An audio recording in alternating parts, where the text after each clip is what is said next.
अस्सलाम वालेकुम नाजरीन। इस एपिसोड के आगाज में हम देखते हैं बोरो अलीसा से कह रहा होता है, हाँ ताजर, ये खरीदो फरोख्त का वक्त है। मैं कराकोश और गोकबोरू नामी लोगों को ढूंढ रहा हूँ। उन्हें गुलामों के तौर पर ताजर मैकाइल को बेच दिया गया था। हम ये मालूम करने ही वाले थे कि वो कहाँ है, लेकिन अफरा तफरी पड़ गई। क्या तुम्हारे पास कोई मालूमात है? तो जवाबन अलीसा कहता है, इस तरह जाती लेन देन में गुलाम रहनुमा के नाम से जाने वाले दरमियानी अफराद को इस्तेमाल करते हैं। वो रहनुमा के तौर पर काम करते हैं जो इंतहाई कीमती और खतरनाक गुलामों को बेचने वाले से खरीदार तक पहुंच जाते हैं। ये सुनकर बोरो पूछता है, क्या तुम्हें वो रहनुमा मिल सकता है जो मैकाइल ने हमारे मर्दों के लिए इस्तेमाल किया था? तो अलीसा कहता है, मैं असल में ढूंढ सकता हूँ, लेकिन गुलामों के इस तबके को अमूमन फदिया के तौर पर इस्तेमाल किया जाता है। अगर उनमें से कोई भी आपके पास फदिया के लिए नहीं आया तो शायद आपको उनकी जिंदा होने की उम्मीद छोड़ देनी चाहिए। ये सुनकर बोरो गुस्से से कहता है, मैं उनकी उम्मीद नहीं छोड़ूंगा, बल्कि हर शर्त पर उसे जिंदा रखूंगा, चाहे कुछ भी हो। तुम बस वही करो जो मैं कहता हूँ,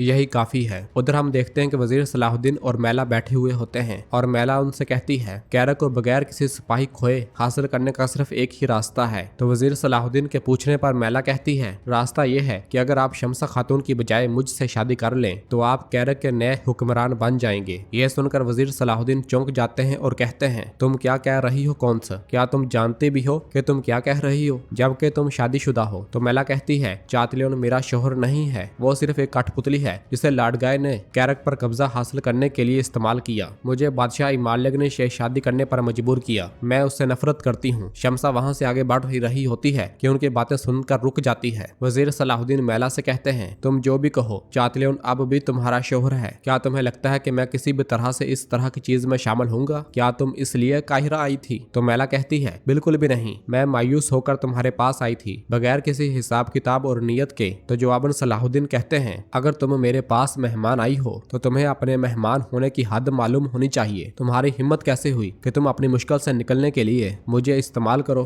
यह सुनकर मैला कहती है, मैंने ऐसा कभी सोचा भी नहीं। मेरी जुर्रत की एक और वजह है। तुम सलाहुद्दीन, मैंने जिस आदमी को मारने की कसम खाई थी, तुम ही हो जिसने मुझे एक नई जिंदगी दी। पता नहीं ये कैसे हुआ, मेरे पास इसकी कोई वजाहत नहीं है, लेकिन तुम्हारा शुक्रिया। मैंने एक शानदार मौजज़ा देखा जिसने मुझे हैरान कर दिया। मुझे तुमसे इश्क हो गया है सलाहुद्दीन। ये सुनकर बाहर खड़ी शमसा खातून को बहुत ज्यादा गुस्सा आ रहा होता है, जबकि अंदर मैला अपने जज्बात का इजहार करती ही चली जाती है। मैंने आखिरकार हार तस्लीम कर ली। मैं तुम्हें बताने आई हूँ, इसकी परवाह किए बगैर कि मेरे बारे में क्या कहा जा सकता है, और उन वजाहतों की परवाह किए बगैर जो मुझसे मुंसलक हो सकती हैं। मैं तुम्हारे लिए सब कुछ तर्क करने को तैयार हूँ, अपना गरूर, एतबार और यहाँ तक के किला। ये कहते साथ ही मैला की आंखों से आंसू बह पड़ते हैं। मगर वजीर सलाहुद्दीन कहते हैं, देखो मैला, हम इंसान हैं और हमारे साथ कुछ भी हो सकता है। मैं इश्क के तकद्दुस से इनकार नहीं कर रहा, लेकिन जो भी है, मैं तुमसे ये अल्फाज सुनना पसंद नहीं करूंगा, क्योंकि मेरे दिल की मालिक शमसा खातून है। ये सुनकर शमसा बहुत ज्यादा खुश होती है। वजीर सलाहुद्दीन मजीद कहते हैं, मैं उसके साथ एक नई जिंदगी शुरू करने वाला हूँ। मैं तुम्हें इन एतराफात के साथ कभी माफ नहीं करूंगा। तो मैला कहती है, जबकि मैंने सब कुछ छोड़ दिया है। मैंने अपने आप को और जो कुछ मेरे पास था तुम्हारे कदमों में फेंक दिया है। क्या तुम्हें मुझसे यही कहना है? तो वजीर सलाहुद्दीन कहते हैं, तुम चाहे सारी दुनिया दे दो, जिस औरत को मैंने अपना दिल और वादा दिया है उससे मैं कभी मुंह नहीं मोड़ूंगा, और वो है शमसा खातून। तो मैला कहती है, कैरक के बारे में क्या है? वो किला जिसका मुहासरा करने की भी कोई जसारत नहीं करता, तुम उसे कैसे लोगे सलाहुद्दीन? तो वजीर सलाहुद्दीन कहते हैं, कौन सा, हम बहादुर लोग हैं। वो किला जो औरत के जरिए हासिल किया जाए, ये हमारे लिए फतह नहीं बल्कि जिल्लत है। ये सुनकर मैला खड़े होते हुए कहती है, एक दिन आएगा जब तुम्हें इस बात पर अफसोस होगा जो तुमने अभी कही। तो वजीर सलाहुद्दीन भी खड़े होकर कहते हैं, तुम यहाँ पर मजीद नहीं रह सकती कौन सा, मैं तुम्हें महल से बाहर किसी जगह भेज दूंगा। तो मैला कहती है, अब इसकी कोई जरूरत नहीं, मैं खुद इंतजाम कर लूंगी। ये कहते साथ ही मैला गुस्से से कमरे से निकलती है और शमसा खातून को देखकर जाने लगती है। तो शमसा कहती है, अगर तुम में जरा सी भी इज्जत है तो फौरन काहिरा छोड़ दो। तो मैला बिना जवाब दिए गुस्से से वहां से चली जाती है, जबकि शमसा कमरे में जाकर वजीर सलाहुद्दीन से कहती है, मैं तुम्हारी शुक्रगुजार हूँ कि तुमने उसे वो जवाब दिया जिसकी वो हकदार थी। जबकि बाहर बाजार में एक शख्स बुलंद आवाज में ऐलान कर रहा रहा होता है। ए लोगो, वजीर सलाहुद्दीन और शमसा खातून ने खुशी के दरवाजे पर दस्तक दी है। शादी के शर्फ में काहिरा भर में मेजें लगाई जाएंगी। वहाँ पर भूखों को खाना खिलाया जाएगा,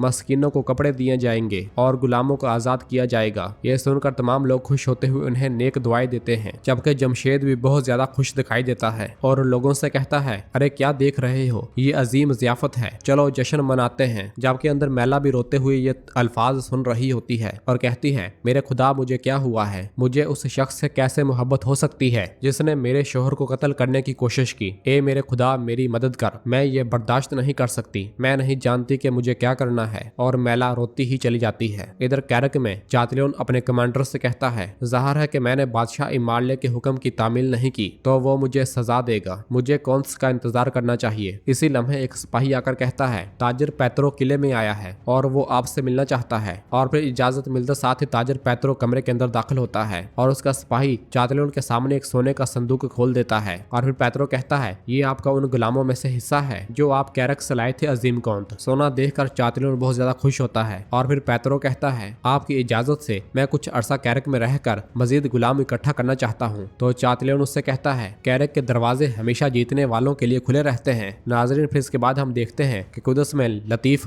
इमारले से कहता है, मैंने प्रिंस बाल्डोन के लिए जो दुआ तैयार की थी मैं उसके आखिरी मरहले में पहुंच गया हूँ महाराज। तो इमारले उससे कहता है, लतीफ मैं तुम्हारा शुक्रगुजार हूँ। और फिर लतीफ वहां से चला जाता है। तो इमारले कहता है, सलाहुद्दीन ने बहुत बड़ा एहसान किया है। तो विलियम कहता है, बाज दफा नेकियां बातरीन अमाल से ज्यादा तबाहकुन हो सकती हैं। महाराज, कल लाडगाय को फांसी दी जाएगी, क्या आपने मलका के बारे में अपना हतमी फैसला कर लिया है। तो इमारले कहता है, विलियम मैंने बहुत ज्यादा सोचा है, अगर लाडगाय के साथ मारिया को सजा न दी तो मेरा तख्त हमेशा एक पांव पर ठहरेगा। तो विलियम कहता है, यानी कि मलका को भी फांसी दी जाएगी। जब इमारले हाँ में सर हिलाता है तो विलियम परेशान हो जाता है। दूसरी जानब हम देखते हैं कि वजीर सलाहुद्दीन कारतेगन और अपने तमाम साथियों के साथ खाने के दस्तरखान पर बैठे खाना खा रहे होते हैं। शादी की खुशी में बहुत ज्यादा अक़साम के खाने बनाए गए होते हैं, जिन्हें देखते हुए कारतेगन बहुत ज्यादा खुश दिखाई दे रहा होता है। वजीर सलाहुद्दीन उससे कहते हैं, कारतेगन अब तुम्हारी बारी है। तो कारतेगन एकदम से कहता है, मेरी बारी कब से, मेरी छोड़े, अब बोरो साहब की बारी है, मेरे कारोबार में मुदाखलत ना करें, मैं ठीक हूँ। जैसा कि वो कहते हैं ना कि अकेला रहना भी सुल्तानियत है, लेकिन मेरे सुल्तान ये आप पर लागू नहीं होता, आप तो वाकई सुल्तान हैं। ये बातें सुनते हुए सब हंस देते हैं। तो वजीर सलाहुद्दीन कहते हैं, मेरे अल्फाज सिर्फ कारतेगन के लिए नहीं है बल्कि आप सब के लिए है, ये जान लें। आप सब जल्दी करें। सरहदी इलाकों में शादी ना करना आम था, लेकिन अब हम मिस्र में हैं, हम यहाँ पर एक निजाम कायम करने आए हैं। तो राब एकदम से कहता है, चचा क्या ये हुक्म है? अगर हुक्म है तो मैं फौरन तैयार हूँ। सब हंसने लग जाते हैं। तो बोरो एकदम से कहता है, ये तो बेसब्री के साथ इंतजार कर रहा है भाई। और फिर वजीर सलाहुद्दीन बोरो की जानब देखते हुए कहते हैं, हुक्म हर एक के लिए है। तो जवाबन बोरो कहता है, भाई अभी चीजें थोड़ी पेचीदा हैं, इंशाल्लाह जरूर। और फिर वजीर सलाहुद्दीन खलील से कहते हैं, कम अज कम तुम तो मेरी बात सुन लो। तो खलील एकदम से कहता है, तो मेरे सुल्तान बताएं मेरी शादी कब होगी। जवाबन वजीर सलाहुद्दीन कहते हैं, मैं मुतफिक हूँ और तुम्हें इजाजत देता हूँ। और फिर बोजोक उससे कहता है, खलील उठो और अब रक्स करो। वजीर सलाहुद्दीन भी कहते हैं, बोजोक ठीक कह रहा है, तुमने अपनी तमाम सलाहियतें दरगाम को दिखाई, हमारे लिए कुछ नहीं छोड़ा। तो जवाबन खलील कहता है, मैं आपकी दरख्वास्त कैसे रद्द कर सकता हूँ मेरे सुल्तान। ये कहते साथ ही वो उठकर रक्स करना शुरू कर देता है। खलील की फुर्तियां देखते हुए सब लोग बहुत ज्यादा महसूस होते हैं। और फिर देखते ही देखते कारतेगन भी जोश में आ जाता है और खड़े होते हुए कहता है, मैं भी रक्स करूंगा, मैं भी रक्स करूंगा। ये कहते साथ ही वो खलील की तरह रक्स करने की कोशिश करता है और खूब हाथ पांव मारता है। उसका ये पागलपन देखकर सिपाही बहुत ज्यादा हंसते हैं। और फिर कारतेगन नाचते नाचते सिपाहियों पर जा गिरता है। तो सिपाही उसे वापस धकेल देते हैं। खलील के साथ कारतेगन भी बहुत ज्यादा दाद वसूल करता है और बाकी साथियों को भी उठाकर अपने साथ शामिल कर लेता है। वो सभी लोग बहुत ज्यादा खुश दिखाई दे रहे होते हैं। जबकि बाहर शमसा खातून सुर्ख जोड़े में दिलकश मुस्कुराहट के साथ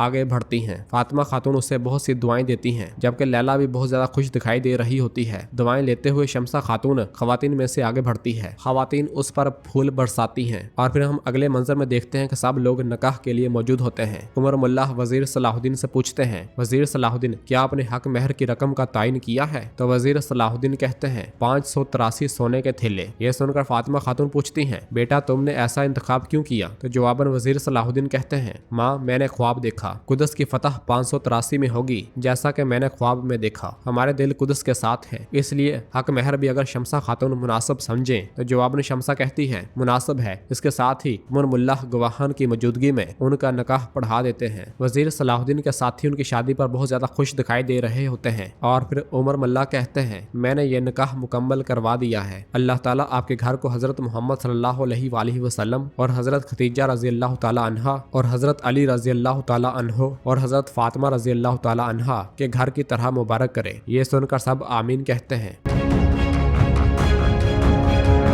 तो नाज़रीन, इसी जगह पर एपिसोड भी खत्म करते हैं। मिलते हैं बहुत जल्द अगली एपिसोड के साथ। वीडियो को लाइक कर दें और जिन दोस्तों ने अभी तक चैनल सब्सक्राइब नहीं किया वो जल्दी से चैनल सब्सक्राइब कर दे और बेल आइकन यानी घंटी के निशान को भी प्रेस कर दे ताकि आने वाले एपिसोड्स आपको आसानी मिल सकें। दुआओं में याद रखें। अल्लाह हाफिज।